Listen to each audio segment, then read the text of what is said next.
Welcome to Missourinet.com. I'm Bill Pollock, and it's time to talk Mizzou athletics. The hiring of a new athletic director back on March 9th. Chancellor Arbo and Lofton said that Mack Rhoades from Houston would be the new athletic director, and then he was introduced a couple of days after that.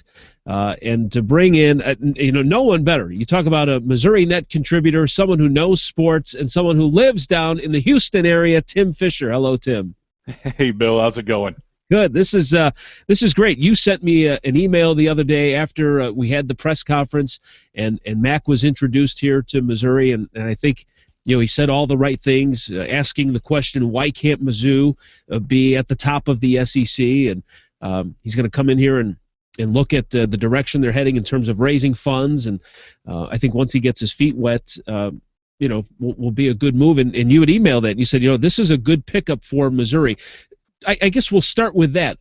In your opinion, why is this a good move for the University of Missouri? Well, I think what Mack Rhoades, the track record that he brings, you go from, and he followed those steps. He worked in the MAC, then he went up to that next level, took Houston, moved them from the conferences into the American Athletic Conference. So he went through that type of transition. He's done a great job as far as fundraising, as far as being able to put up dollars. They just built a brand new stadium for the football team here in Houston, opened this past year, TD-ECU Stadium. Went out $40 million for a 40,000 seat stadium, $80 million, led the charge to be able to do that at a university that has struggled at times as far as being able to raise the money, raise the funds, and raise their profile since the breakup of the Southwestern Conference going back to the 90s, the early 90s when that happened, and it took that step backwards when the Big 12 was formed. So he came in, was able to bring together a number of sponsors, a number of people as far as big money, put together what was a beautiful stadium that opened this year, and then also signed one of the great deals as far as naming rights when he got the naming right deal on the stadium, $2 million a year, one of the biggest ones in the country for any college athletics. So he's been able to put those things together, and then you go to that next level where maybe his first coaching hires weren't the home runs when you look at the two main sports, and there's a third one actually here, but the two main, football and men's basketball. With Houston, baseball falls into one of those other main sports. But the last hires that he's made, going out and getting Kelvin Sampson, we know his track record. We know that he had to work through the show cause penalty, the problems that he had both at Oklahoma and Indiana. But there's one thing that Kelvin Sampson's done wherever he's gone is he's won. And he was sitting on the Houston Rockets bench at that point. There were people talking about maybe he's going to get an NBA head coaching job. So to be able for Mack Rhoades to go in and convince Kelvin Sampson to come down out of the NBA, take that head coaching job, and understand what goes along with it. And then the football hire that he just made this year, made the tough decision to part ways with David Bayless and go out and get what was probably the top name for anybody in the country with an assistant coach out there, and that being the offensive coordinator at Ohio State, Tom Herman, and bring him in. He's made home run hires with those last two hires at the major sports. We're talking with Tim Fisher. He's a contributor here to Missourinet, fills in for me on air, also contributes to our website, Missourinet.com. We're talking about the Mack Rhoades hiring, and you talked about the good coaching hires that he's recently assembled there in Houston. And that brings me to the next point. Arbo and Lofton, I actually interviewed Rhoades at Texas A&M, and I think he may have been a finalist, down to the final cuts. So there's some familiarity there. As we look at the Missouri coaching staff, the one coach that really sticks out would be Kim Anderson. His first year, we know the struggles of the basketball program. Mack Rhoades is not a Missouri guy. He's not from the state, doesn't have ties here. In fact, people were joking during the press conference that he was pronouncing it wrong, saying Missouri instead of Missouri. So he's certainly an outsider. Arbo and Lofton, somewhat of an outsider. And as they make that transition from Alden, who seemed like a true son of Missouri, to somebody from the outside now, do you think he'll get Kim Anderson, and do you think he'll get the legacy that he's attached to with Norm Stewart, and will he give Anderson some time to develop his program, or could this be a quick hook if Anderson has another struggling basketball season? Well, I think there's two things that play into that. I think any athletic director coming into a program has to understand the history, has to understand the heritage, has to go through those right channels, or you're not going to do your job as an athletic director and what really it's turned into now, and that is connecting with the fan base, connecting with the sponsors, connecting with the donors, and making money.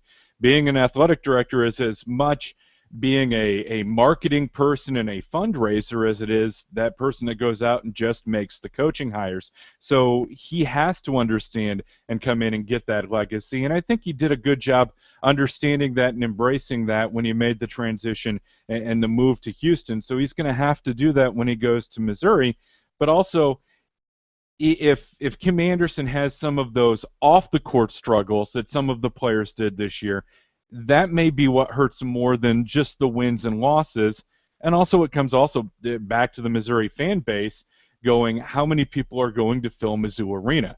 We know that attendance was a problem this year for a number of games where you're playing in front of a half-full crowd. And that's a epidemic. I don't know if I could epidemic, but it may be the right word across college basketball as far as just where attendance is going. Yeah. But that is a bell cow out there that if people aren't coming to the games, it may be time for a shift as far as that goes. And athletic directors always want those right guys. But I would still say, with it being Kim Anderson's first year, knowing that there would be a buyout, that there's money, that you would have to put all of that together to make any sort of change, giving him 2 years at least on top of this, so giving him into 3 years, it would be that before he would make that type of hook. I don't see it coming as a first-year athletic director with a second-year head coach. I think that would be quick to make that move. Yeah, I agree with you on that one, and I don't think that would sit well with the fan base either, because I think they're going to look at it and say, hey, don't get rid of one of our own. And I still think that Anderson was a smart hire. Because I think they needed to bring you talked about the lack of attendance in college basketball, and there's been a lack of passion for Mizzou basketball even when they've had good seasons, even with Frank Haith and Mike Anderson. So even those years have been followed up with so attendance. So it certainly takes a lot to get Missouri basketball fans into it as well. So I think now that they've got somebody that they can kind of tie back to in terms of tradition, yeah, that would be a bad move, and I don't think that Rhoades would come in here and make those knee-jerk reactions either. So, but you like the pick though. It's good to hear. It's good to hear from an outsider, somebody that's had a chance to follow him for a while. Well, and it's one of those things also following Mizzou and covering it when I worked in Iowa from the Big 12 perspective, and it was always from the outside, from people outside the state of Missouri, it was at times looked at as and Missouri fans can take this in any way they want to, not me saying it, just passing it along, that Mizzou at times was looked at as a joke with the idea that they wanted to be in the Big Ten, or even when those SEC rumors started, because what did Missouri ever win when it was football in the Big 12, when you started then looking at some of the track record at basketball, and to find somebody who wants to solidify that wants to ask that question of why not Mizzou, why not take it to the next level, and they've seen the success on the football field in the SEC East the past couple years, getting to that title game, being able to put themselves in that position, having success at basketball, but then not being able to retain those coaches for whatever reason. We can say that Frank Haith maybe was leaving when the time was good for him to be leaving, but Mike Anderson left as well to go to what again may have been his dream job, but it was also still not retaining coaches that left for other programs, not left because they were asked to leave at that point.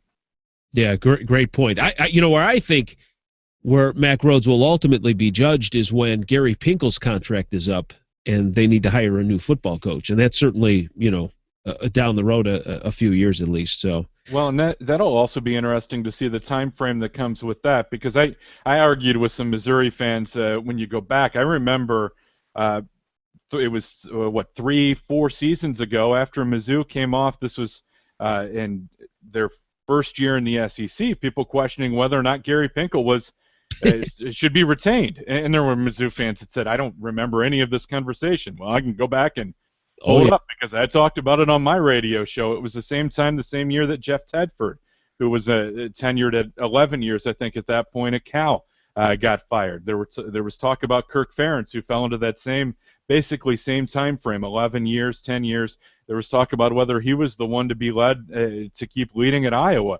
But Alden stuck tight as far as being able to have Pinkel lead the program, and now you see where it led to two straight conference championship games. So when does, and if the program does not sustain that same type of level of success, how long Mack Rhoades continues to be able to leave Pinkel out there? Granted, there's no sign that Mizzou's program at this point is going to take a giant step back. They continue to recruit well. Pinkel does. He's made that transition to the SEC very well, and we'll see how long that continues to move forward.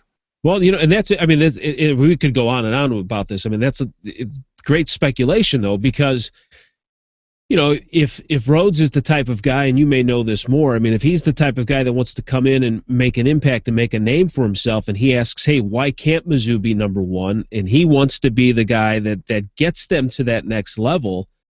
If Gary Pinkel continues to take this team every couple of years to an SEC East championship and then they get shellacked in the SEC championship game, is Rhoades the type of guy that says, you know what, we got to a certain point, now we need to get to the next level, and I'm going to bring in a guy that I think can get the job done. So it depends on the type of ego he has, too. Well, and I think also you look at Mizzou, and you can compare it to a couple different schools and ones that I've covered in the past. And you go to the Dan McCarney era at Iowa State when Jamie Pollard came in, and McCarney would go to a bowl game, and he went to a couple. He would get to those 6-5, 7-4 type of seasons, but he would never get over that hump. And it's still not gotten over that hump, even though they decided to part ways, go to Gene Chizik, who went 4-19 in his years before he left for Auburn, and then they've brought in Paul Rhoades, who's done a great job building a fan base, but how much he's built as far as wins and losses, he's not gotten to that point yet to be better than where Dan McCarney was at the end. But then you contrast that to what Nebraska did this year by firing a coach who's never won less than 9 games in Bo Pelini, saying we need to be at that next level. It depends on where the ego really lies then for the Mizzou fan base, saying, well, is it enough to get to the SEC championship game and then lose, or is it do you want to get to that next level, and where that line is at that point to be able to make that differentiation? And you know what? And I think that college athletics and you could even go into the pros. And I think the level of expectations almost need to change. I mean, when you look at listen. Now, you brought up a great point with Bo Pelini. If you can win 9 games every year in college football, to me, that's successful, because now the talent is so even, the playing field is so even, and hell, what's wrong with Missouri being SEC East champs and being one of the 2 best teams in the conference out of 14 in what's considered the best conference at all? And sometimes if you think, well, you know what, we need to try to get to that next level, get over that hump, sometimes the grass isn't always greener on the other side, and you make a coaching change, and then that doesn't work out, and in 3 years you're making another coaching change, and then that thing's spiraling out of control when you had something that was cooking along pretty well. So sometimes patience is the best thing. Yeah, and you can look at programs that have gone through that. Think about the hated rival for Mizzou and the Kansas Jayhawks. Right. You go back to when they were 1-2 in the country, and I understand there were other things that were going on behind the scenes with Mark Mangino, but you make that change. You make the wrong hire then and going to Turner Gill. Then 3 years later, you're going to that next hire in Charlie Weiss, and we've seen how that has not worked out. And it spirals quickly. And when you've worked to build and get to this point, and you mentioned, just the leveling out of talent and just the amount that is out there, and I look at this basketball season as a great example for that. And the Missouri Valley Conference sitting right there with Missouri State and having their Arch Madness that just went through in St. Louis, but you think of some of the people that used to be in the Missouri Valley Conference that made that jump up to what you'd consider high-level schools. Rayvonte Rice was at Drake. He went to Illinois. He's been their leading scorer throughout the year. Joey King was at Drake. He went to Minnesota. Started the entire year for the Gophers, scored a ton of points, did a lot of different things. Nick Zeisloft was at Illinois State. He goes to Indiana, plays more minutes than he did at Illinois State, and is a role player and was big in some of their games. There's examples of just even, and I'm using basketball immediately right now as those examples, but that talent is everywhere, and it's able to be spread out. And yeah, to be at that top level, I mean, I would take it every year if I'm a fan of a fan base to go to and pick up a conference championship and go to a conference title game and go to a pretty good bowl game in a warm weather destination every year. There can only be one team each year that wins a national title. At the football level, there can only be 4 right now that get to that playoff. When you start talking about 120, 130 teams, yeah, I want to be at that upper echelon and understand that, if I've got that opportunity every so often to work my way into that's exactly where I want to be. Well, we'll wrap it up. I think one of the key points to Mike Alden's legacy is his ability to have patience with his coaches and stand by them and be supportive, and I think that's been very important to their success. Mack Rhoades, a guy who certainly can raise money and I think can continue to do a great job for Missouri. I think he needs to show some of that patience with his coaching staff as well. So you think it's a good hire, and that's certainly great news for Mizzou fans. Tim Fisher from down in Houston, our Missourinet contributor. Appreciate you stopping by and taking some time with us. Happy to, anytime. All right. Thanks a lot, and thanks for watching us at Missourinet.com.